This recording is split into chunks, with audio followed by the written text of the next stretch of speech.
Happy Sunday. Better late than never. Sorry for that. We are in Telluride. Let me show you my view right now. Yay. It's gorgeous. We are here for the beginning of our summer break. So I apologize for, I hope these responses aren't too late. Just took a little bit longer to get here than any of us expected. As you can see there from the title. TipToe Through Summer begins tomorrow. It's still not too late to join. Use the code for my love for $25 off the price.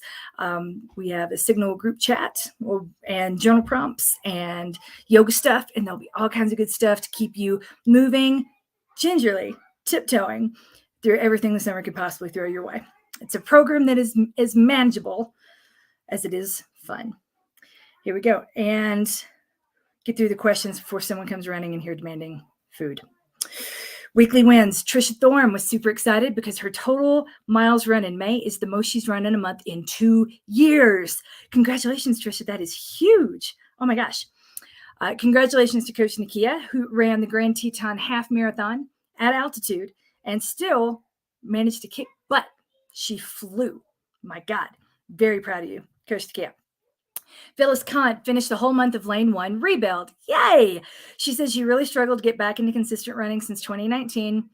Girl, same. And now feels like she's on her way. I am thrilled for you. It feels like things have kind of gotten a little bit easier, but if you can do it in June, you can definitely do it in July, and no question you can do it in August. Congratulations, Phyllis. We're glad to have you. Now for the 2 questions. Hi, I've had a busy, stressful spring and have coped by eating like a trash panda living near McDonald's. I get that. As a result, I feel like crap and my running shorts are too tight. Not trying to cut calories, good, but aiming to eat actual fruits and veggies for most of my food to fix this. Do I need to adjust anything with my running? Honestly, no. And here's the thing. I know when you start thinking about calories, this is where it becomes dangerous, right? It's, well, if I'm going to eat fewer calories and exercise to burn more calories. And this is where the ideas of like high intensity interval training can come in. So, which is not to say that it's specifically dangerous, but everything is good. It's the dose that makes the poison, right? It's the mindset behind the usage that kind of leads to the bad behaviors. So I wouldn't necessarily adjust anything with your running other than I would aim to do a little bit every day, like 5 days a week. If you can just do 20 minutes, 5 days or 4 days a week, then that is going to be, which is what we advocate for in TipToe Through the Summer, then that is going to be a much better start than trying to jump into the deep end. And again, I say this with love. Orange Theory is really hard. CrossFit is really hard. Trying to jump into a structured hour-long strength routine 3 to 4 times a week. If you have it available to you and you have friends wanting to go with you and you have a support system, great, sure, go for it, especially if it's affordable. But those tend to be pretty pricey. And like I said, they're hard. They're hard and they hurt. And like the first time it hurts so much, it's then 3 or 4 days before you want to go back. Starting with something small and manageable with little blocks that we can slowly increase over time, in my opinion, is a much better way to go. But from, eating like a trash panda, I laugh at that. I love that visual. I've never quite seen a panda in my trash, but I'm sure I've eaten like that a lot of the time. One of the things that my kids have started doing, they are smoothie acai bowls. I'd never had one before. It sounded a little too for me. But they're actually really delicious. We started getting the acai bowls from Costco, and we started doing a lot of smoothies in the morning.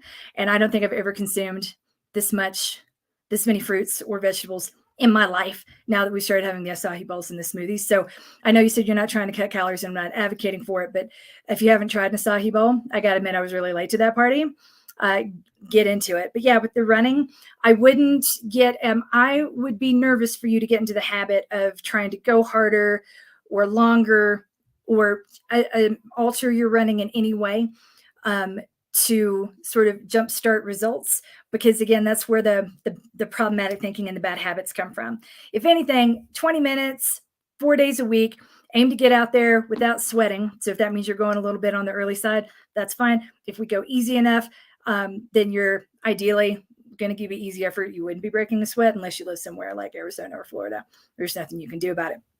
But that is really the best that I can give you is the best advice I can give you is to make space for the running. Don't shame yourself on the days that you don't, and don't try to avoid if you catch yourself thinking, oh, I ate a little bit more than I meant to yesterday, so I'm going to run a little bit extra tomorrow. Nip that in the bud really quickly because that is not the way.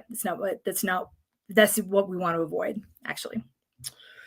I'd like to shorten Monday's run and maintain. Should I do 3/4 time of the warm up and cool down and run intervals, or should I just cut out one of the run intervals? Cut out one of the run intervals every single time. We need the warm up to get our muscles ready to do the work, and we need the cool down. That cool down is the magic part of the workout. It's the most important part of the workout. It's where, if you've ever done a yoga class, and I've been doing a lot of yoga lately, but when they talk about savasana, there, which is that little period at the end where you just lie still on your mat. That's a cool down. And the instructors are like, you can leave, but I wish you wouldn't. You really need to stay here for a full 25 breaths until your heart rate gets back to normal. And hearing them say this kind of was, for me, is like a reinforcement. Like I didn't just make this up. That cool down is the magic part of the workout where you're trying to get your heart rate back down to normal, and your body is using every bit of oxygen in your blood for repair.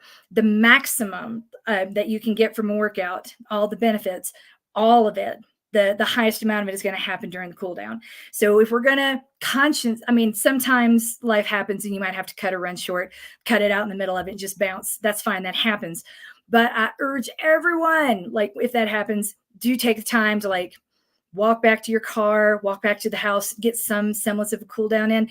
If you know you're going to have to cut it ahead of time like this, absolutely cut an interval and don't cut any other part. The interval you can do without, the other stuff, not so much. And I know that feels counterintuitive because we've been taught to think the hard stuff is the important stuff, not when we're trying to maximize cardiovascular prowess or endurance, or create the sort of fitness habits that lead to a lifetime of health, as opposed to short-term pain, the yo-yoing back and forth. We really want to have not a whole lot of pain and a whole lot of consistency where we can add harder stuff in later. That's like a layer on the cake that comes after we've got the good base going. So yay for good decisions.